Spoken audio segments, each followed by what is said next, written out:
I run a pub in Brisbane, and last month, this American backpacker walks in asking about the weekend shift. I tell him it's Saturday and Sunday work, $28 an hour. The guy just stares at me like I've offered him a job on Mars. That's more than I made as an assistant manager back home, he says. I laugh because I think he's joking. He wasn't joking. Turns out he managed a whole department at some retail chain in Ohio for $15 an hour. No overtime pay, and his boss kept scheduling him 39 hours a week to avoid benefits. Meanwhile, my dishwasher here pulls in more on a Sunday shift than this guy's entire. Saturday back home, my cousin moved to Texas 3 years ago and I visited her last summer. She works at a diner, same job she had in Sydney, except now she makes $8.50 an hour, plus tips, and has to smile through people arguing whether 15% is generous. Back home, she made 23 base, 29 on Saturdays, and 35 on Sundays. No tips expected. She told me she cried the first time her paycheck came through in America because after rent and health insurance, she had $40 left for groceries. $40. For 2 weeks, I ask why she doesn't just come back. Because I married an American, she said, and he refuses to believe anywhere else could be better. I work the ticket counter at a regional airport, and Americans always seem confused when they arrive. One woman asked me where the tipping culture guide was posted, because she wanted to know the proper amount for baggage handlers, taxi drivers, and hotel maids. I told her we don't really do that here. She looked genuinely distressed. But how do they survive? She asked. They get paid, I said. She didn't understand. Kept insisting there must be some hidden expectation she was missing. I finally had to explain that our minimum wage is $25 an hour and weekend shifts pay more. So nobody's depending on her guilt to make rent. She walked away looking like I'd told her gravity works backwards. Here my brother manages a hardware store in Perth. And last year they hired this bloke from California who'd worked big box retail for a decade. First day, the guy shows up 30 minutes early and asks what time unpaid prep starts. My brother had no idea what he meant. Turns out in America, this guy's old job required him to clock in, then spend 20 minutes getting his uniform ready, learning the daily specials, and attending a motivation huddle before his paid shift began. He'd been working to unpaid hours a week for years and thought this was normal. My brother just stared at him. "Mate, if you're here, you're getting paid," he said. The American looked genuinely confused, like my brother was pulling some elaborate prank. "That can't be legal," he kept saying. "It's mandatory back home." I work at a call center in Melbourne, and we've got a rotating shift schedule that includes evenings and weekends. American woman joins our team, transferring from their Arizona office, and she looks terrified during her first roster. "What's this number mean?" she asks, pointing to her Sunday rate. I explain it's 175% of her base wage. She goes pale, asks if that's a mistake in the system. I pull up the award guidelines and show her the breakdown base rate, casual loading if applicable, penalty rates for nights and weekends. She reads it 3 times. "This is a trick, right?" she says. "Like, my base pay is secretly half what you said, and this just brings it up to normal?" Took me 20 minutes to convince her that no. She genuinely makes nearly double on Sundays because that's when normal people want to be home with their families. And if you're sacrificing that, you get compensated fairly. She cried in the bathroom for 15 minutes. Her manager back in Phoenix made her work every Sunday for 3 years at the same rate as Tuesday. My wife works for the tax office, and she processed a case last year involving an American expat who'd been here 6 months. The guy filed a complaint because he thought his employer was illegally inflating his pay stubs. He'd worked a public holiday and got 250% of his hourly rate. And he was convinced this was some accounting fraud to avoid proper taxation.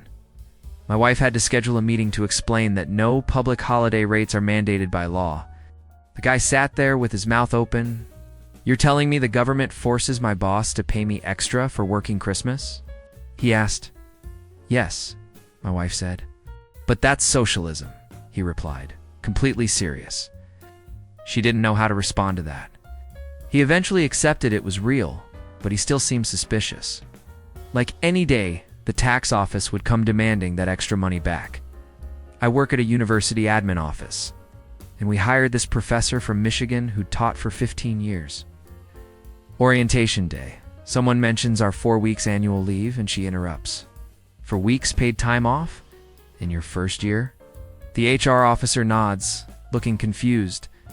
That's standard. Plus 10 days sick leave. Plus long service leave after 10 years. The professor starts laughing, and we all think she's having some kind of breakdown. Turns out she'd spent her entire career accruing 2 days of paid time off per month, which she could only use if classes weren't in session and if she found her own substitute. She took maybe one actual vacation in a decade. Here, she could take an entire month off, fully paid, starting immediately. What's the catch? She kept asking. Do I have to donate a kidney to the dean or something? We couldn't convince her there wasn't some hidden clause. She spent her first year certain she'd misread the contract and kept asking HR to confirm she wasn't dreaming. I own a cafe in Newtown, and last year this American couple came in for brunch.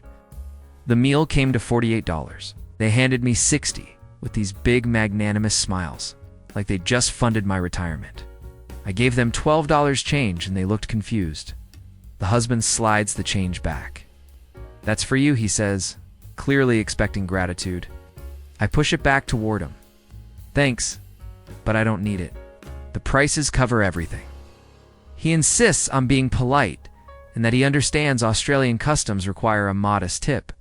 I finally tell him that actually, Australians actively hate tipping culture, and he's accidentally trying to start something we fought hard to prevent.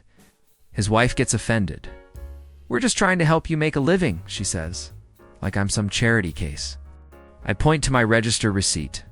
My chef makes $32 an hour on Sundays. My barista makes $28. We're fine.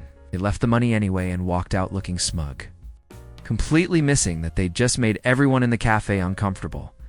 My best mate works at a steakhouse in Adelaide, and they've got a section in the menu now that specifically tells tourists not to tip. Americans still do it. One bloke last month insisted on leaving 20% because the service was too good not to reward. My mate tried explaining he makes $26 an hour weekdays, $33 on weekends, and doesn't rely on customer guilt for his mortgage. The American got genuinely angry. So, you're telling me you make more than I do and I'm an accountant? He said. Probably yeah, my mate replied. The guy demanded to speak to the owner, convinced the restaurant was running some scam. The owner came out and confirmed everything my mate said, showed him the award rates posted in the kitchen. The American left, looking like his whole understanding of economics had shattered. He still left a tip, though.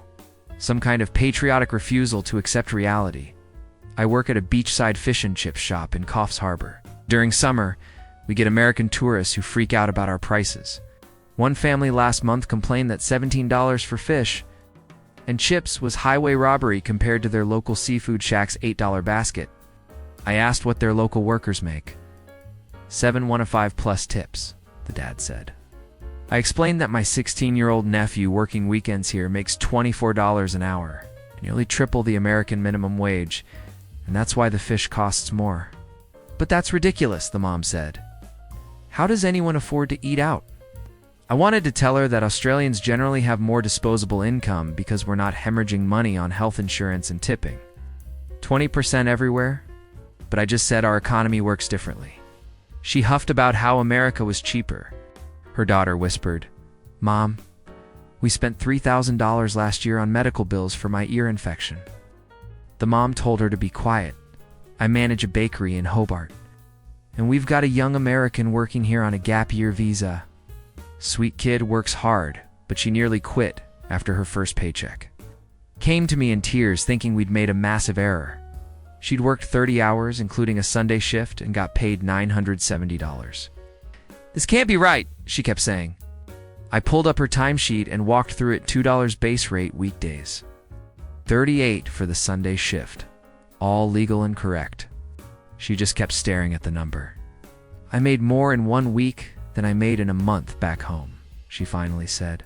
Turns out she'd been working 40-hour weeks at a pizza place in Idaho for $9 an hour and considered herself lucky because at least her boss let her take home the burnt pizzas. She called her mom that night and tried to explain how much she was making. Her mom accused her of dealing drugs. Couldn't fathom that a legal bakery job could pay that well. I drive an Uber in Sydney, and last month I picked up this American consultant who'd just finished a 3-day work trip. He's making small talk, asks what I do for a living. I tell him this is at ID, drive Uber full-time. He gets this pitying look. Man, that's rough. I bet you're grinding 70 hours a week just to survive. I laugh. Nah, 40 hours tops. Make decent money, have time for the family. He doesn't believe me. Insists I must have a second job or a side hustle because he read that rideshare drivers in America barely make minimum wage after expenses. I explain Australian Uber drivers make significantly more per trip because our minimum standards are higher. He pulls out his phone and starts calculating my theoretical earnings. But you must be spending half of that on health insurance and rent, he says. I tell him Medicare covers most health costs for about 2% of my income. He stares at me. That's not possible, he says. Nobody has good healthcare that cheap. Argued with me the whole ride. Gave me 3 stars. Probably because I shattered his worldview. My daughter works at a library in Darwin. They hired this American librarian who'd been in the profession for 8 years. First staff meeting, someone mentioned superannuation contributions, and the American asked what that meant. My daughter explained it's mandatory retirement savings. Employers contribute at least 11% of your salary into a super fund. The American's jaw dropped. Your employer just gives you free retirement money? She asked. Everyone nodded. She started hyperventilating. Turns out her previous library offered a 401k, but she couldn't afford to contribute anything because her wages barely covered rent, and her employer matched $0 because she wasn't contributing. She'd reached 35 with absolutely nothing saved for retirement, despite working full-time for over a decade. So you're telling me I've been getting an 11% raise this whole time and didn't even realize it? She said, my daughter confirmed. The woman excused herself and spent her lunch break crying in her car. I work on a construction site in Queensland, and we've got a contractor from Texas helping with a big project. Bloke's been in construction for 20 years. Seems competent, but he's baffled by our site culture. Last week, one of our guys called in sick with the flu, and the American couldn't understand why we weren't docking his pay or threatening his job. Back home, calling in sick is basically asking to be fired, he said. I explained we get 10 days paid sick leave per year, and using it isn't a termination offense. He genuinely didn't believe me. Thought I was describing some union agreement that only applied to special workers. I showed him the Fair Work website, the legal minimums. He read it twice. This is satire, right? Like The Onion? He asked. Took 3 other guys confirming it before he accepted it was real. He called his brother that night and told him about it. His brother said he was being scammed and should come home before the Australian cult. Brainwashed him completely. I manage a warehouse in Geelong, and we hired this bloke from Louisiana who'd worked logistics for 15 years. First Christmas approaches, and he asks if we're doing the usual giving everyone an unpaid half-day and a cheap ham. I told him everyone gets Christmas Day off, fully paid at 250% if they volunteer to work. He thought I was joking. You're telling me if I work Christmas, I make more than 2 weeks of normal pay in one day? He asked. I confirmed. He signed up immediately. After his shift, he couldn't stop talking about how he made $660 for 8 hours of work. Do you know what I made last Christmas? He said, nothing. I worked 10 hours for free because my boss said it was being a team player. He's trying to convince his whole family to move here. But they think he's exaggerating. His dad told him it sounds like communism and he should be careful. I work at a recruitment agency in Canberra. I've placed about 40 American expats over the last 3 years. Without fail, every single one has the same reaction when they see their first real Australian paycheck: disbelief, joy, then anger. Anger that they spent years accepting poverty wages back home because they were told that's just how the economy works.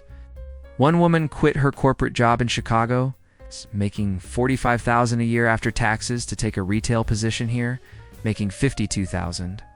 She's working fewer hours, has more rights, gets 4 weeks vacation, and her healthcare costs basically nothing. I'm a cashier, and I'm living better than I did as an analyst, she told me during her 3-month check-in. How is that possible? I told her, It's what happens when your government decides workers are human beings instead of expenses to minimize. She nodded slowly. Then she asked if we had any positions for her husband. The American dream used to mean you could work hard and build a decent life.